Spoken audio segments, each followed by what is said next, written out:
Hi y'all, welcome back to another video. So I'm gonna get started by taking off my last set. It's just time for something new, and as you know, I switch it up every week, so it's just about that time. I did use a peel off base coat in my last video in case you missed it. So I'm using this here, which is basically different types of oils mixed together, and I'm putting it around my nail.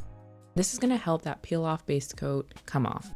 In here, I have olive oil, coconut oil, and I think marula oil just mixed together, and I'm just gonna let it sit for a little bit and then grab a cuticle pusher. I am using the flat edge of this, and I'm looking for a place in which it's lifting a bit. Normally, I can find that around the edges of the nail. So once I find that little slot, I am going to gently move the wooden cuticle pusher back and forth. It should pop right off. Please do not try to do this method if you did not use a peel off base coat. Once again, please do not try to do this method if you did not use a peel off base coat. It is not going to work, and if it does, it is going to tear your natural nails up.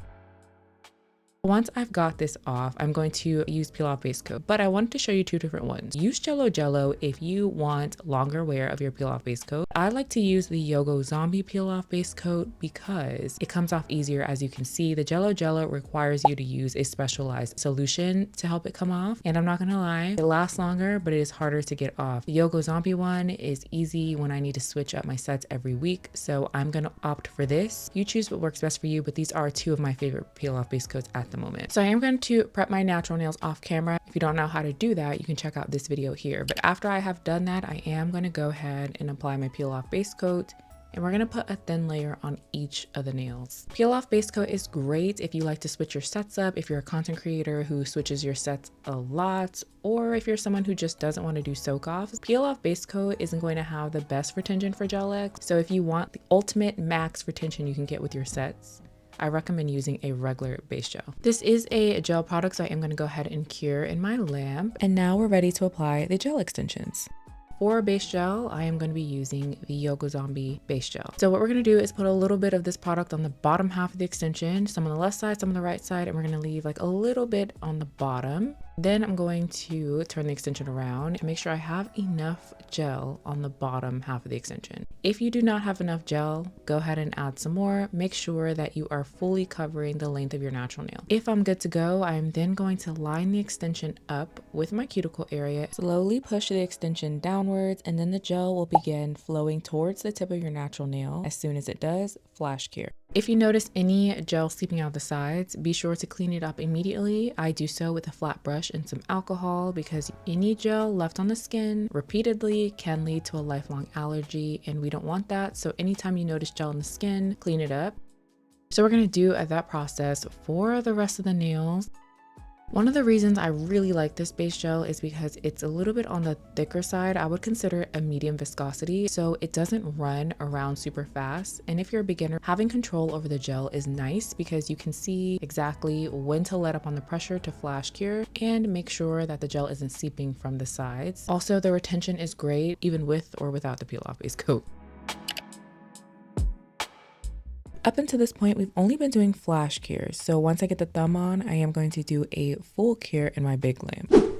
This next step is completely optional, aka only do it if you feel like doing it and if you really want to. But I like to take a low viscosity top gel like this one here and place it on the underside of the extension. You see how there's like this clear area? That's where I put it. First of all, it makes the extensions look super glassy, but it's going to prevent the dust from getting caught under the extension. I wasn't perfect with my application this time, unfortunately, and there are some nails where the base gel is slightly above my natural nail. So that means that area is going to be sticky. If I go directly in with shaping and filing, all of that dust is going to get caught underneath it. And I don't want to just wipe it away with alcohol because sometimes alcohol can turn these extensions a cloudy white color that I would have to spend the time buffing away. I really like the glassy look, so I don't mind doing this step, but if you don't want to, you definitely don't have to.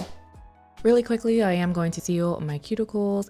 I decided to just go up the entire length of the extensions. I was too lazy to pull out my base gel, didn't feel like buffing, and was like, since I'm already here, this is what I'm going to do. The extensions are ready to go, so let's do some nail art. Before we get deep into the nail art, we do need a base color, so I'm going to be using my favorite base color of all time, and applying this to the nail. This is from the Yogurt Nail Korea Bridal Shower collection. I have repurchased 53 and 54 over and over because I love it that much. I do think you need at least 2 coats. So here's what the first layer looks like. You can still see my natural nail under here. It's just like a cute wash of color. As I apply that second coat, you can really see what I'm talking about. Like the color just pops through. If I'm doing a full-blown French tip design and I don't feel like using a pat gel underneath this, I will go in with 3 layers. But for today, I felt like 2 coats was enough. And of course, I am making sure to do a full cure in between each layer. At this point, I was thinking to myself that I really wanted to go to bed. So I decided to take alcohol and a paper towel to remove that sticky tacky layer. And then I ended up changing my mind. So I didn't cut it out because in the next clips, you're gonna see that my nails no longer have a sticky tacky layer, and I'm pretty sure it would be confusing. So I'm just leaving it in. You don't need to clean off the nails with alcohol.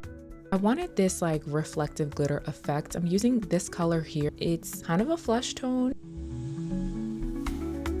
It actually matches perfectly with the Yogurt Nail Korea base color, but it gives just the right amount of sparkle. So I am going to be taking a little bit, placing it on the tips, and then using my ombre brush to blend that glitter. I'm not going to pull the glitter all the way down to the cuticle area. I'm leaving like a little bit of space. Afterwards, I'm going to go ahead and do a cure because that was just like a quick little vibe to do. I knew I was going to do some isolated chrome, so I was like, let me just go ahead and put the Divock Zero Matte onto the nails where I know I'm going to do the isolated chrome, which was the pointer finger and the ring finger. I also did the middle finger. I knew I wasn't going to do isolated chrome, but I knew I was going to mold the flower at this point. I'm applying just a thin coat of this. Now it's time for my favorite part. I love doing this 3D chrome design. It's easy, it's simple. You can do it in every single color. You can mix colors. So if you haven't seen this before, basically I'm taking the Jin B Crazy Top Thick, getting a little bit of product, and I'm making these squiggly lines from one side of the nail and then looping all the way to the other side of the nail. So it kind of looks a bit like a French tip, but in between each line, I'm going to flash cure because I want to keep that raised texture looking like there are just multiple intertwined lines on the nail. I'm just using my D-Gel light stick for about 5 seconds. You don't want to fully cure this because we still want the chrome to stick to it later. So we don't want to keep over curing the lines. A little flash cure is all we need to keep them in place. Sometimes like I really want to do my nails. I want them to be cute, but I don't feel like doing too much. And this design is so easy because nothing has to be perfect. The less perfect it looks, the better. I always get compliments when I do my nails like this. People think I took forever and I'm like, girl, it took 5 minutes, which is why you guys see me do it a lot. If you want different size lines, you can actually switch your liner brush. I'm using the Sweetie Liner #1 brush, but you'll see me also use the Flicka Art brush, which is very thin. You can get the tiniest detailed lines with this. So I'm flipping in between the two to just give it some, I hate to say dimension because I don't know that it's really dimension, but let's call it character. Once I'm done with my lines, I'm going to do a full cure. Now you all have been asking me to do this design in pink, so I was like, here's my chance. I am applying this with a silicone tool and I'm just gently rubbing on top of the lines. One thing I will say, if you press the chrome into the matte top gel, it's going to stick. So use a very light hand so you can easily dust away the excess chrome. I didn't use my gloved finger because I had some oil on the glove and I knew that it was just going to be a disaster if I did that. So the sponge was going to be the best thing to do. So here is what we have at this point. Now you can't do this design on all of the nails and then not have to worry about anything, but I was really feeling like getting out of my comfort zone and just doing the most with this nail look. So I hope you all liked it. But anyway, so I'm taking the Jin B Ivy Fix Gel. This is my favorite for putting any charms, rhinestones, caviar beads on the nail. It holds up great. And I'm taking the Diami Cone Tool. I use this for everything, but I'm basically putting little dots on the nail to map out where I want my purple rhinestones.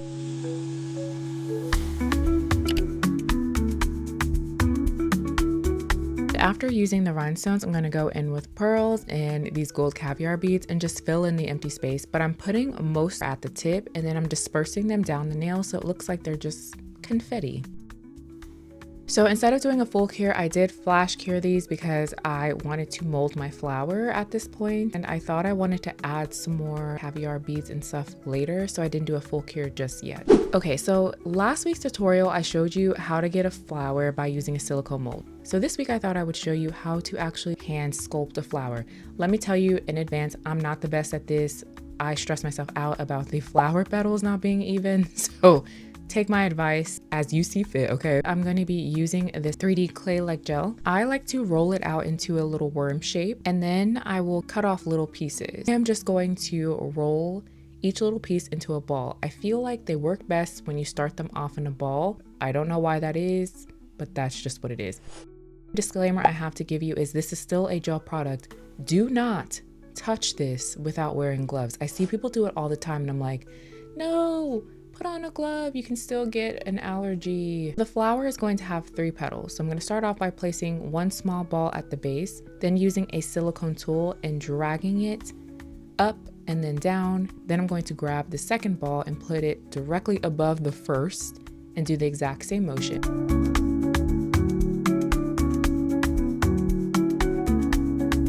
Next, I'm going to take the third ball, put it in the center of the 2 petals that are already on the nail, pushing upward and then pushing downward. So I'm basically pulling the petals so that they connect to one another, kind of like a triangle, since we're only going to do 3 petals, because I want it to look like the flower is hanging off the side of it. Take your silicone tool and just play around with it, push, pull, do a full cure. So I was gonna leave this flower white, but I kept looking at it like, girl, you done went full blown with the magenta, keep the vibe. So I decided to use this eyeshadow palette, and I'm gently patting it right in the center of the flower. You can see how it has this light wash of color. Looks kind of like an airbrush. Very pretty, very light. The more I look at this, I want to add some black. And so I took my favorite, this is the Cocoas Markers line, and used a dotting tool and just put these little black dots all over the petals in random spots. As you know, we always have to have gold on the nail here. So I'm taking caviar beads, a bunch of them, and placing it right on top of that ivy fixture in the center of the flower. So at this point I was like, let me go ahead and cure because I think it looks good. To seal everything in, I'm going to use the Bandy top, and I'm putting this on all of the nails. Then I'm going to do my final cure. And here are what the nails look like all done. Now I know this is a lot for us. Typically we do like no more than 2 designs in one set, but I was really feeling the need to go all out. And this is my version of going all out, so I hope you all enjoyed it. Because we're coming up on spring, if you want to see more looks like this, please let me know in the comments down below. I will be so excited and more than happy to do it. If you enjoyed this video, be sure to give it a thumbs up. And of course, if you're not subscribed, make sure you do so on your way out. But in the meantime, I will see you in one of these videos here.